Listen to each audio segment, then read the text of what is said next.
Praise the Lord. Praise the Lord, everyone. எல்லாரும் நல்லா இருக்கிறீங்க நம்புறேன், நான் விசுவாசிக்கிறேன். I hope everyone are doing well. இன்னைக்கு ஒரு சின்ன காரியத்தை உங்க இடத்துல பகிர்ந்து கொள்ள வந்திருக்கிறேன். Today, I would like to share a small thing with you. சமாதானம்.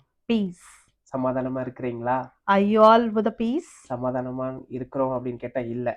If I ask you, you will say no. ஆண்டவர் இன்னைக்கு உங்களை பார்த்து ஒரு வசனத்தை சொல்லி இருக்கிறார். Today, God wants to say a verse with you. யோவான் John 14ஆம் அதிகாரம் chapter 14, 27வது வசனத்துல சொல்லப்பட்டிருக்கிறது. verse 27 says, என்னுடைய சமாதானத்தை உங்களுக்கு கொடுக்கிறேன். My peace I give it to you. ஆண்டவர் அவருடைய சமாதானத்தை உங்களுக்கு கொடுக்கிறார். Today, God is giving His peace to you. கிறிஸ்தவ வாழ்க்கையில நிறைய பேர் சமாதானம் இல்லாமல் இருக்கிறீங்க. In your Christian life, many of you are there without peace. ரொம்ப துக்கத்தோட இருக்கிறீங்க. And many of you are very sad. நடக்கிற காரியங்களும் உங்களுக்கு விரோதமா இருக்குது. And things are not in favor of you. அதனாலேயே நிறைய பேர் என்னது சோர்ந்து போய் ஒரு சமாதானம் இல்லாமல் இருக்கிறீங்க. Because of that, you are very upset. ஆண்டவர் இன்னைக்கு உங்களை பார்த்து சொல்கிறார். Today God is saying to you, என்னுடைய சமாதானத்தை நான் உங்களுக்கு கொடுக்கிறேன். My peace I give it to you. நான் ஒரு சின்ன கதை சொல்ல ஆசைப்படுறேன். I would like to share a small story with you. ஒரு ஊர்ல ஒரு ஊழியம் பண்ணி கொண்டிருந்த ஒரு சகோதரன் இருந்தார். In one place there was a brother who was doing his ministry. And அவர் பாத்தீங்கன்னா அவருக்கு ஒரு பெண் குழந்தை இருந்தது. And he had a daughter. அந்த பெண் குழந்தையை கடத்தி ஒரு குளத்துல கொண்டு போட்டுட்டாங்க. And what happened was that daughter was killed by someone and that girl was found in a lake. அந்த குளத்துல போட்டுட்டாரு. அதை பார்க்க அவங்க தகப்பனார் வந்தாரு. And after that her father came to see the daughter. பார்த்துட்டு ரொம்ப துக்கம் அடைஞ்சிட்டார். And because of that he was very upset.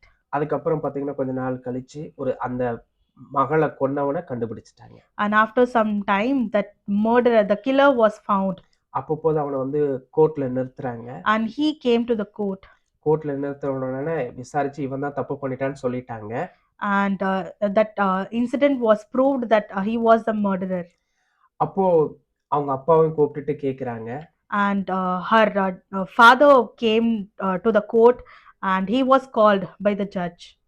அப்போ இவர் சொல்றாரு, இல்ல வேண்டாம் விட்டுருங்க அப்படின்னு சொல்லிட்டு அவர் எதுவுமே பேசாம போயிட்டாரு. And that father said, no, forgive him and let him go. ஊழியம் பண்றாரு, ஆனா பெரிய ஒரு சமாதானமே இல்லாம போயிருச்சு. And he was doing his ministry and he was very upset and he was not in a peace.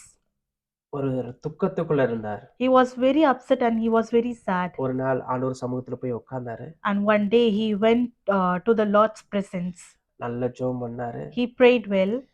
ஆண்டவர் ஒரு பெரிய சமாதானத்தை கொடுத்தார். And God gave him a different peace. அதனால ஒரு பெரிய சமாதானத்தை பெற்றுக்கொண்டு அவர் கடந்து போய் ஊழியம் செய்ய ஆரம்பிச்சிட்டார். And God gave him a peace and because of that he was continuing his ministry. மனுஷனோட சமாதானம் அல்ல.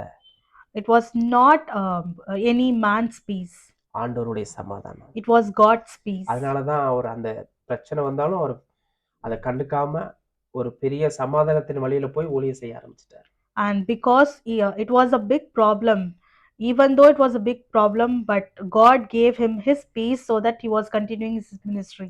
நம்மளோட வாழ்க்கையில இப்படி சமாதானமே இல்லாத காரியங்கள் நடந்து கொண்டிருக்கும். And many a times in our lives also there was a big problem.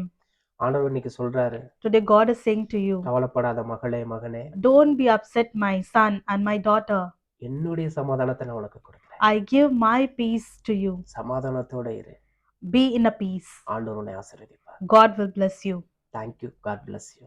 Thank you. God bless you.